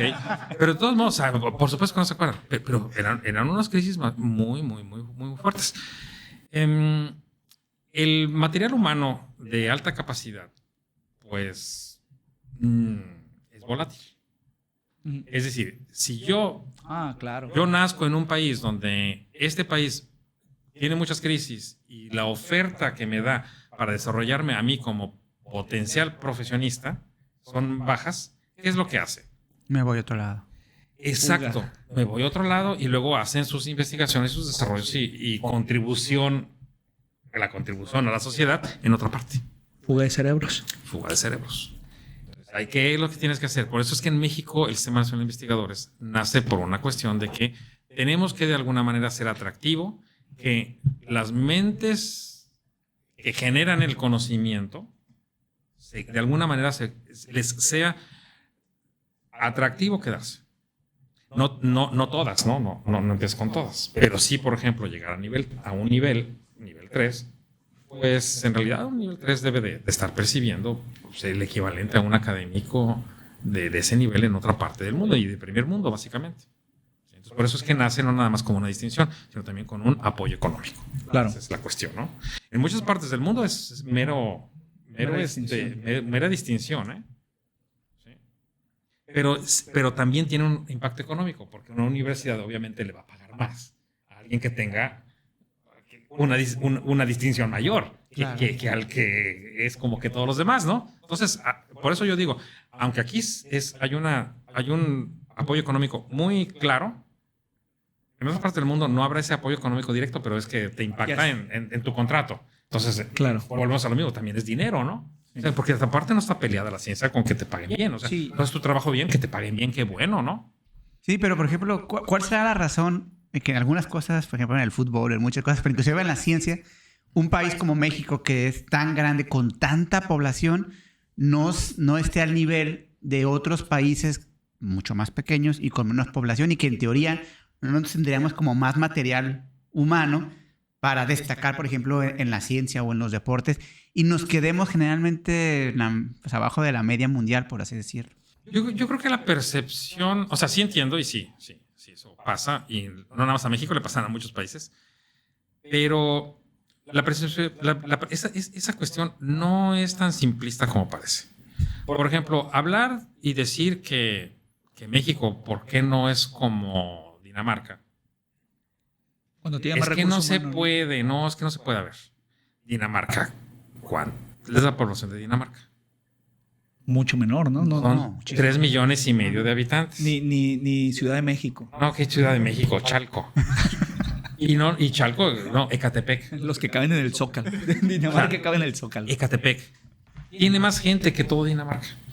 Los problemas no son del mismo tamaño. O sea, también hay que entender eso. Y no con esto digo que es que pobrecito gobierno, entiéndanlo. No. El gobierno, los que llegaron ahí, que hagan su chamba, ¿no? Y tienes este problemota, me lo heredaron. No. Tú sabías a lo que ibas y no has hecho nada, ¿eh?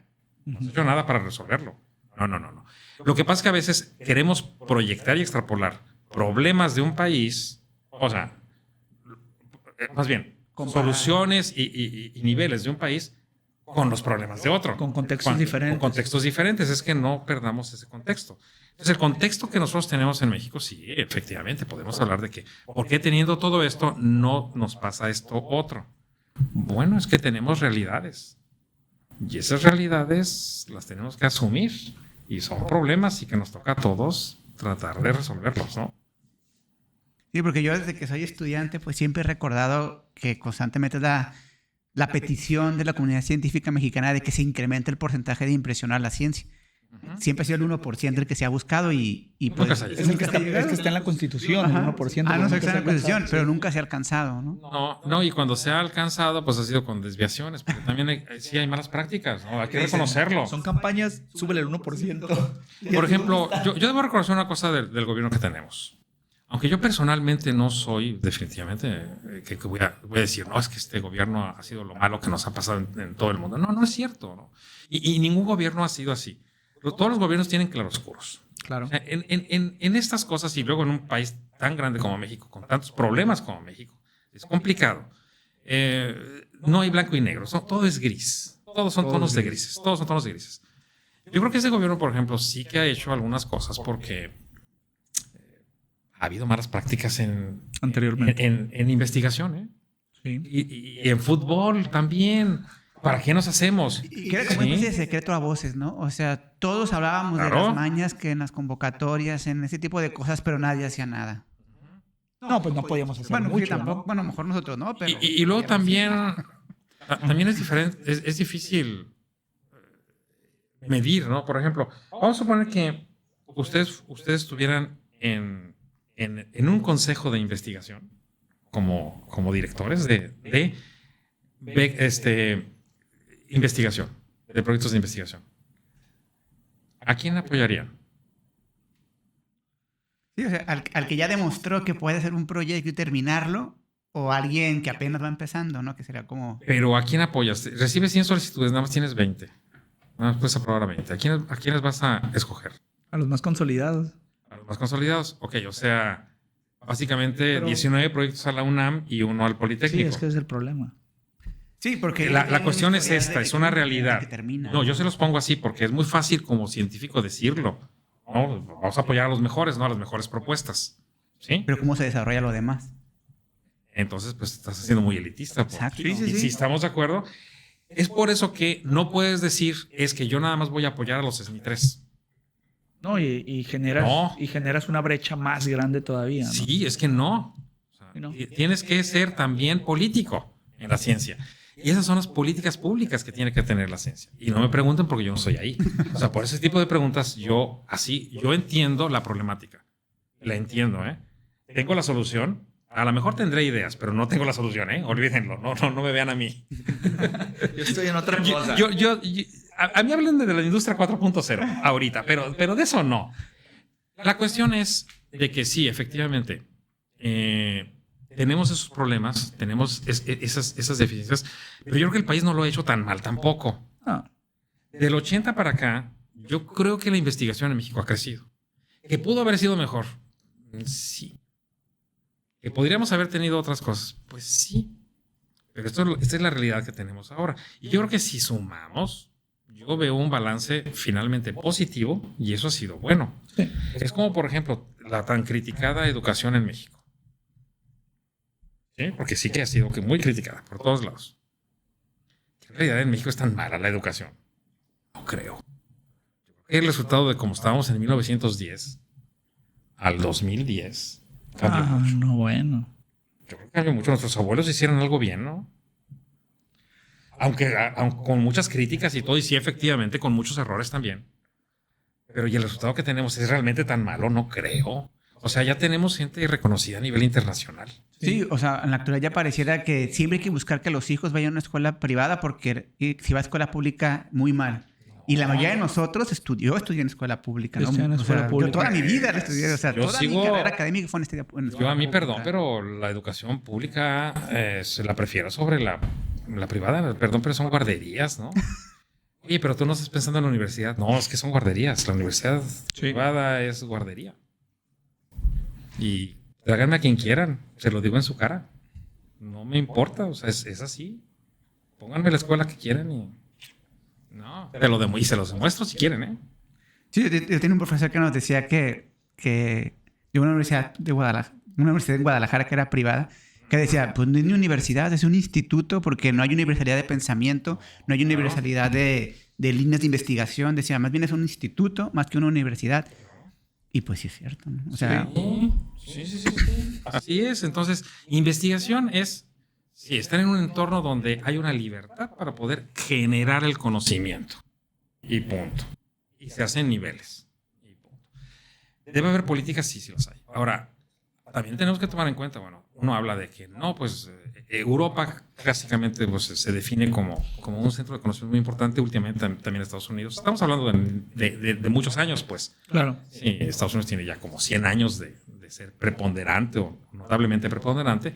Europa. Y Francia, Alemania. Sí, bueno, despuntan mucho, ¿no?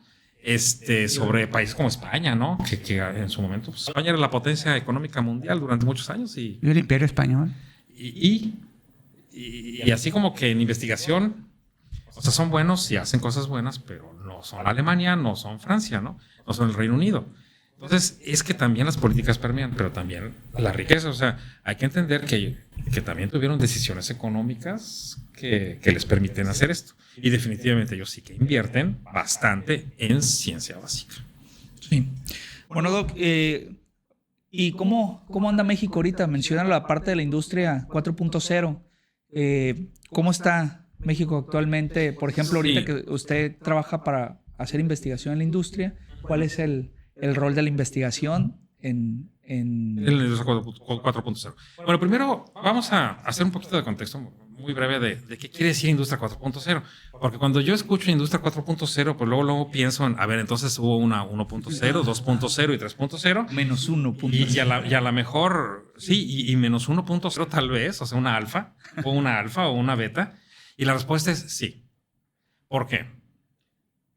La industria, o el concepto industria, nace en la Revolución Industrial, por ahí de mediados del siglo XVIII. ¿Sí?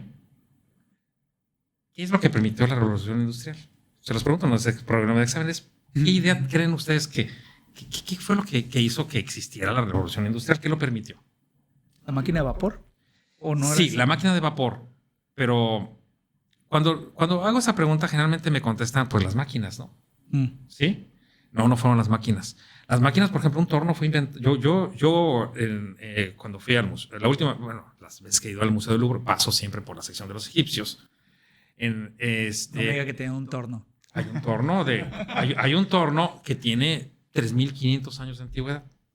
O sea, máquinas, no. La revolución industrial no fueron las máquinas, fue la mecanización.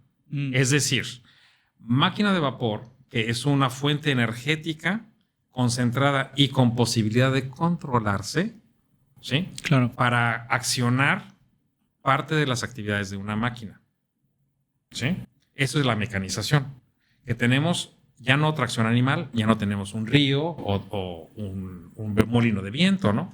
Eso ya se usaba mucho, ya las máquinas ya estaban. Sí. Los telares ya estaban. ¿Sí? En vez de automatiza, o sea, es decir, genéralo ya lo más rápido y más eficiente. Quieras, ¿no? Métele caña y ahora. Exacto. Eso es la revolución industrial. Permitió la mecanización. Esa es la industria 1.0. O sea, ya hay máquinas, ya hay alfas, ya hay betas.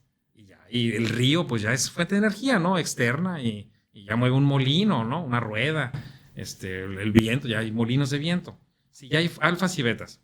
Pero la 1.0 es la mecanización, gracias a la máquina de vapor. ¿Sí? Ese es lo que define la industria 1.0.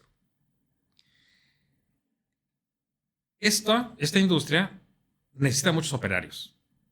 Y el vapor, bueno, sí, es energía que tú controlas, pero es muy, muy difícil de controlar, ¿no? Uh-huh. Muy local. Por ejemplo, es una energía que no puedes fácilmente transportar. Pues tienes que tener tu caldero para cada cosa, sí, ¿no? Y luego es un poquito peligrosona, ¿no? Porque cualquier descuido y te explota eso y matas a unos cuantos operarios. Que bueno, son baratos, o en ese tiempo eran baratos, pero bueno, es una molestia no tener que entrenar a otro, o sea, ¿sí? Entonces, ok, se desarrolla la electricidad, o sea, todo lo que es la parte aplicativa tecnológica de la electricidad, y a finales del siglo XIX empieza a sustituir a la máquina de vapor. Esta es la industria 2.0, la electrificación. No es la electricidad, es la electrificación, sí, de las máquinas. Sí. Okay. No, porque ya Faraday ya tenía rato, ¿no? De haber muerto. De haber muerto, ¿no? O sea, entonces, y Faraday no fue el primero. Pues, si hablamos de Volta y hasta de los griegos, ¿no? O sea, no. A ver, la electrificación, es decir, ya la electricidad llevada, o sea, la energía eléctrica llevada a hacer labores productivas. Entonces ya tenemos la industria 2.0.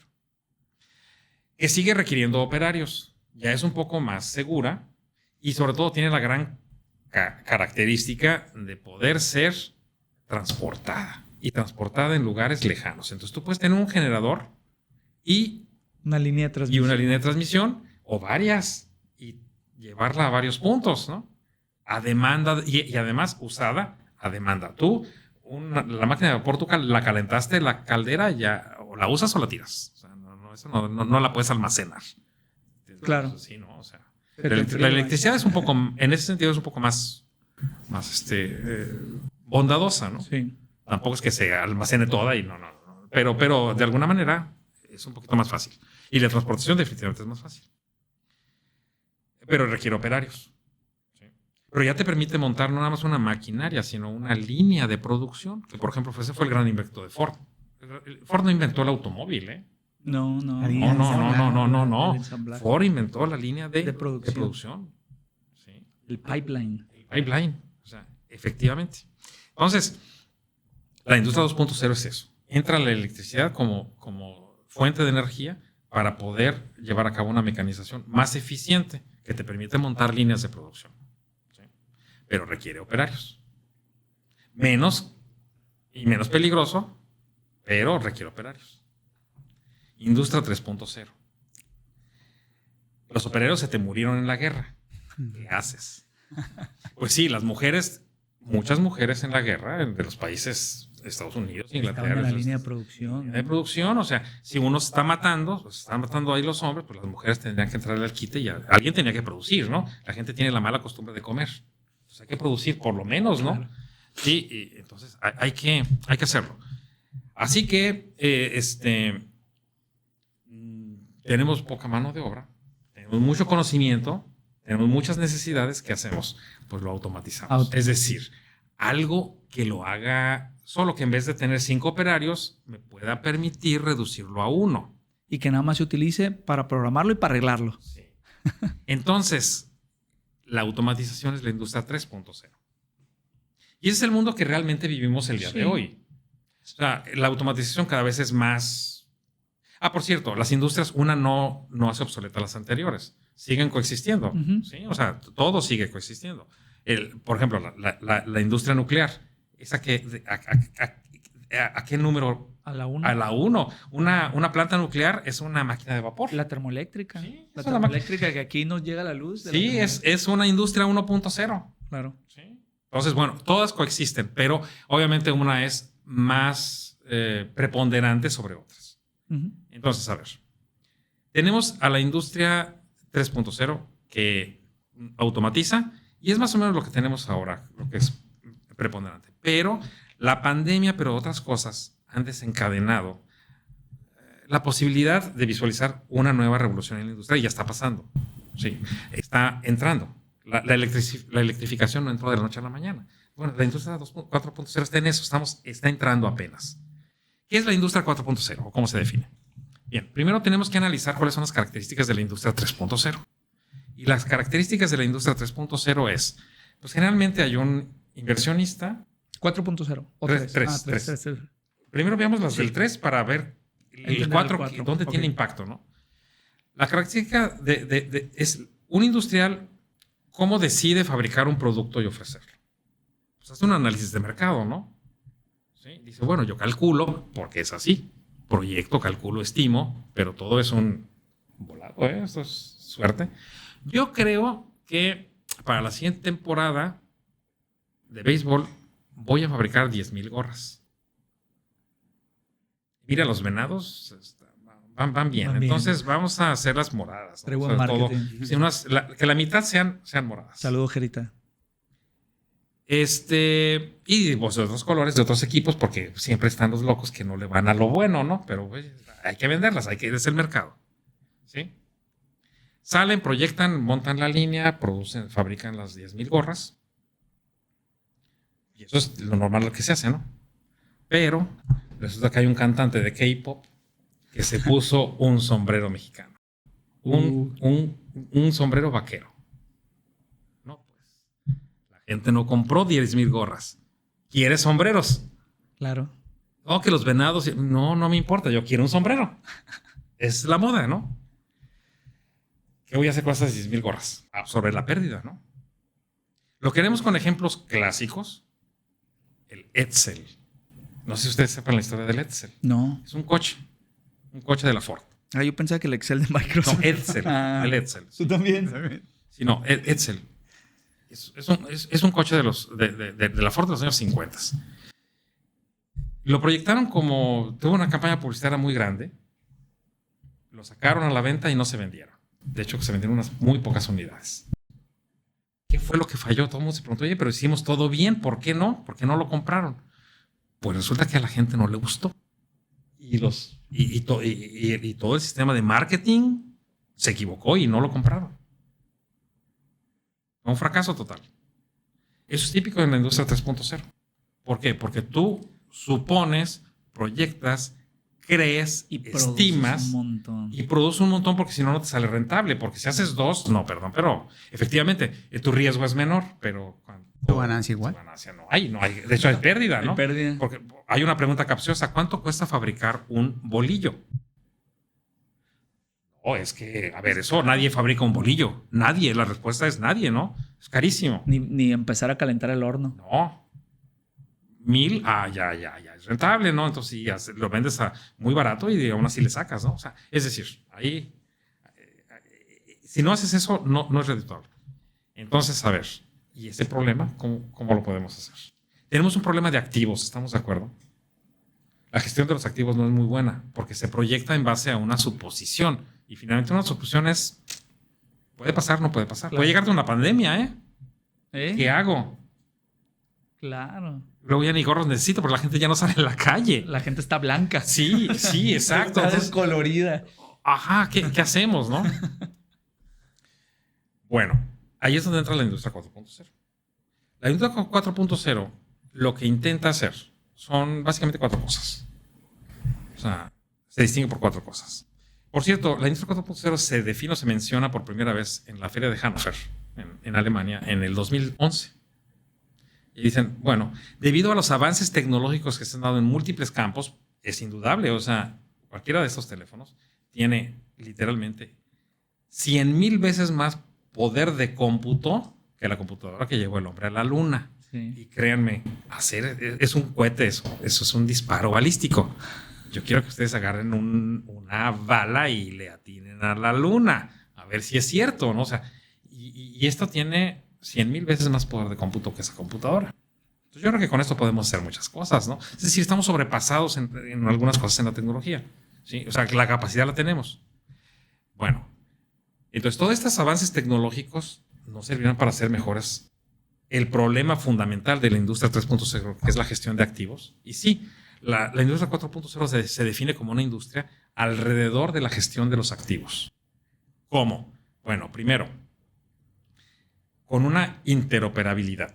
Es decir, no es un industrial sentado en un escritorio que decide qué va a fabricar o que decide hacer un estudio de mercado para ver qué fabrica. ¿Sí? Porque eso es lo que se hace ahora, ¿no? O sea, eso no es gestionar activos, es mejor. ¿Por qué no diseñamos una planta de producción que pueda producir un producto que el usuario mismo lo defina? Por ejemplo, ¿por qué en vez de fabricar 10,000 gorras, por qué no monto una línea de producción que sea a demanda? Y gracias al Internet, porque esto no se puede si no tengo Internet. Es vital, ¿no? Es vital. Y gracias al Internet, pues cualquier parte del mundo, y a los centros de distribución, y a todos los sistemas. Es que lo tenemos. O sea, es algo que esto no es inventar nada, ya está. Está listo, esta tecnología está lista. ¿Por qué no hacemos que el usuario, le hacemos un programa, un software, que descargue la app en su teléfono, ¿sí? Y que diseñe su gorra. Que diga que el logo de los venados quiere. Exacto. Su nombre del lado derecho. Exacto, sí. Con los brillitos, por si eres medio buchón. Entonces, hay que ponerle eso. Es condición. Idea millonaria. Es condición necesaria que tenga brillito. Tal vez con una cadena de oro colgada. O sea, es decir, que tengas un nivel de personalización que sea fácil. Bueno, entonces tenemos el problema de la industria 3.0, que la gestión de activos puede llevarnos por una mala decisión o una mala proyección, porque estamos realmente adivinando, no tenemos todos los datos aquí. Entonces puede llevar a la quiebra a una empresa. Sí. Entonces, ¿cómo podemos gestionar activos? Pues la industria 4.0, que se empieza a hablar en la Feria de Hannover en 2011, hace uso de toda la tecnología que tenemos disponible actualmente, pues para poder mejorar esta condición. Mejorar la toma de decisiones. Mejorar la toma de decisiones. Entonces, armamos un sistema donde vamos a hacer que sea interoperativo todo. Donde no es que un gerente diga voy a hacer un estudio de mercado y voy a tomar decisiones de qué voy a fabricar, sino que mejor monto una línea de producción que tenga la capacidad de poder recibir pedidos, pero pedidos hechos personalizados. A la medida y usando todo lo que tenemos. Por ejemplo, vamos a ponerle a la disposición al usuario una app que desde su teléfono diga, bueno, yo quiero fabricar una gorra con estas características. Y en el momento que dice, quiero esta gorra y bueno, con todas estas características te cuesta tanto, ¿qué medio de transporte quieres? No, pues ¿qué tanto? ¿Para qué día la quieres? No, pues tanto. Pues te cuesta tanto. Y das enter, acepto. Y entonces esta interoperabilidad conecta a todas las partes que estén involucradas para llevar a cabo esto. Desde la línea de producción al usuario y la logística, para sí. Mandarlo, ¿no? Sí. Y sobre todo entra mucho también el hecho de analizar los datos anteriores, ¿no? Con la finalidad de decir, oye, pues es verano, pues seguramente van a pedir más gorras. Es invierno, pues seguramente van a pedir otro tipo de productos y hacer más eficiente, sí. Y que el usuario tenga, a final de cuentas, que el productor tenga, a final de cuentas, los recursos para generar lo que se le está pidiendo de manera más eficiente, ¿no? Exacto. Que entra mucho también el área del Big Data. Sí, pero es todo gestión de activos. Porque de esa manera, ¿cuántas gorras vas a fabricar? Las que necesito. No, las mermas se bajan. Sí. Es lo que yo iba a preguntar. O sea, si decíamos que hacer un bolillo no es redituable, sino hasta que hace 100 bolillos. Entonces, hacer una gorra, ¿en qué momento se hace redituable? Sí, cuando tienes pensado que tu línea de producción, obviamente, proyectas que vas a vender 10,000 gorras, pero no son las que tú vas a producir, sino las que el usuario te va a pedir. Y es que aparte, obviamente la apuesta es que no vas a vender una. Exacto, sí. Vas a vender 10, pero a lo mejor si no hubieras tenido la 4.0 hubieras hecho 15. Entonces, la merma hubiera sido el 50%. Sí. Entonces, a pesar de que a lo mejor no vas a producir tantísimo porque va a ser exactamente lo que vas a medir, pues las mermas las pierdes. Entonces, la ganancia se hace más eficiente. La gestión de activos es más eficiente. La gestión de activos es ¿sí? Entonces, esto es la industria 4.0. Básicamente, gestionar activos. Ahora, ¿esto qué requisitos tiene? Interoperabilidad, es decir, todo contra todo, Big Data. O sea, aquí tengo que tener apps conectadas a Internet, tengo que tener Internet. No se me debe de caer el Internet a cada rato. No, tengo que tener Internet. La empresa tiene que estar conectada al Internet, tiene que tener un buen Internet y tiene que tener un buen sistema de distribución, de repartición, de cobro, porque alguien tiene que cobrar, el dinero va de un lado para otro, etc. O sea, esto se tiene que eficientar completamente. Entonces, interoperabilidad. Pero esto requiere manejo de Big Data. Tú ya lo mencionaste precisamente. Justo voy para allá. Big Data es, pues hay que tener toda la información de todo. Porque así como yo fabrico gorras, pues las máquinas requieren mantenimiento. Claro. Y si voy a fabricar 10,000 gorras, porque esa fue mi demanda, y tengo la capacidad para hacerlo, pues las máquinas van a sufrir un poquito más que si nada más me mandaron pedir 100, ¿no? ¿Sí? ¿Y a poco voy a tener a 10 ingenieros de planta por 100 gorras? No, pues no. Pues como que también voy a manejar ese activo, ¿no? Activo. Es decir, o sea, necesito más atención o más o menos servicio de mantenimiento, etcétera. O sea, vamos a conectar todos los procesos. Eso requiere mucha información. Y ahorita, por ejemplo, bajo su expertise en México, ¿qué áreas explotan muy bien la industria 4.0? ¿O apenas es una...? A ver, esto es apenas en todo el mundo que está entrando esto, ¿no? Sí. Ahorita pongo ejemplos. Que, por ejemplo, la pandemia me imagino que eso lo potenció, ¿no? Porque el hecho de no tener que salir y simplemente desde la app... Eso desencadenó muchas... La logística, o sea, hablemos de Liverpool. Liverpool ni siquiera las ventas en líneas estaban bajísimas. Entonces, de hecho, a mí me llegaron unos zapatos que no eran ni míos y le hablé a una amiga que trabaja en Liverpool y le digo, oye, me llegaron unos zapatos, ¿qué onda? Ay, bien, voy a recogerlo. Y el servicio de Liverpool, eso... las ventas en línea se potenció al grado que abrieron su Click and Collect y todo eso, ¿no? Sí, ¿no? Y el día de hoy yo no sé cuánto vendan, sí, porque siguen vendiendo en línea comparado con lo que venden en tienda, ¿no? Yo en lo personal... Y costos de tienda. A raíz de eso, yo ya no he comprado en la tienda de nuevo. O sea, a mí me choca irme ropa y eso. Bueno, el 90% de las cosas que compro las compro en Amazon. Sí. O sea, ya como que quiero algo, lo primero que hago es buscar Amazon. Si no lo encuentro en Amazon, le busco en otro lado. Y a eso vamos. Bueno, ahorita pongo ejemplos, ¿no? Vamos a ver las 4 características de la industria 4.0. La segunda es manejo de Big Data. En alguna parte lo tenemos que hacer. O sea, Big Data tenemos que colectar datos y los tenemos que guardar. Y esos datos finalmente son datos que tienen que llevar no solamente la medición de la temperatura de una máquina, debe tener datos inteligentes, procesados, o sea, con un valor agregado. Claro, y machine learning. Porque finalmente a mí lo que me interesa es saber si el motor está bueno o no, si requiere mantenimiento o no. O sea, no me interesa saber su temperatura en el sentido de, ay, qué interesante es que tenga 150 grados. No, es que no quiero saber eso. Yo quiero saber, ¿necesito darle mantenimiento o no? O sea, así de fácil. Va a funcionar eficientemente. Exacto. Ese es el punto.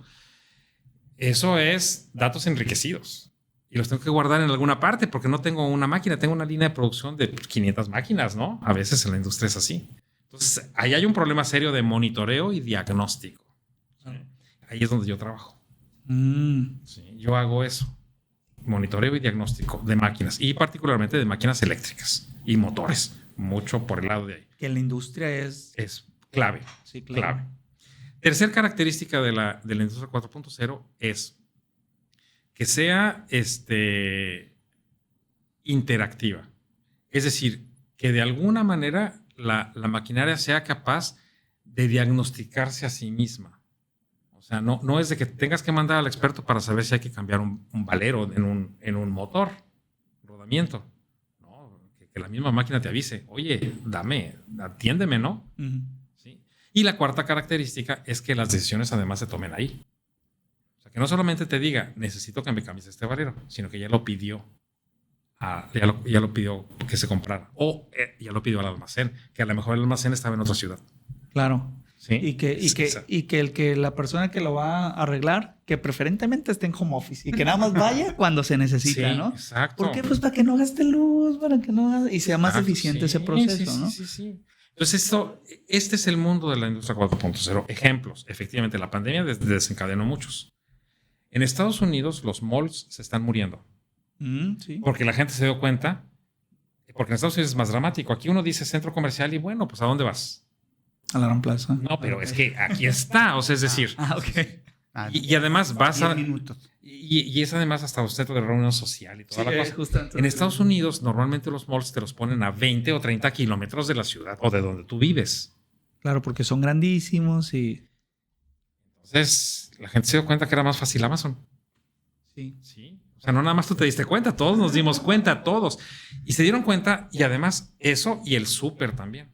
O sea, están desapareciendo los malls en Estados Unidos y no se diga los supermercados. Porque te diste cuenta que no tienes que perder 3 horas, o sea, 2 horas para ir y 2 horas de regreso a surtir el mandado. Sí, Entonces tú listas en una app y vámonos. Y te la llevan a tu casa. Y cada semana pides el 80% es lo mismo. Y que te cobran un poco. ¿Y qué? O sea, pago más de gasolina. Claro. Sí, y el dolor de cabeza que me quito. ¿No? Y por ejemplo, nada más, si tú le dices que cada 4 meses o cada donde te lo manden, te lleguen automático y te cobra más barato porque lo programes. Sí. No, y deja tú, o sea, yo pido las croquetas del perro y todavía no se van a acabar cuando me dicen, hey, ¿no las quieres comprar? O sea, a mí me queda claro que Amazon y Mercado Libre sabe cuántos perros tengo, de qué tamaños, porque cuando ya se van a acabar me sale el anuncio. Big Data. Big Data. Profe, pues bueno, nos alargamos. Ya sabe que en lo personal no hay problema. Estoy encantado de seguir platicando, pero quiero cerrar con una pregunta que le hice a Roberto la próxima semana y que en su caso, pues no tengo ni idea qué va a contestar, pero si usted tuviera que elegir un artículo que usted haya publicado, que sea como su favorito, en el que usted diga, de todos, este es mi artículo. ¿Cuál sería y más o menos de qué trata? Sí, mira.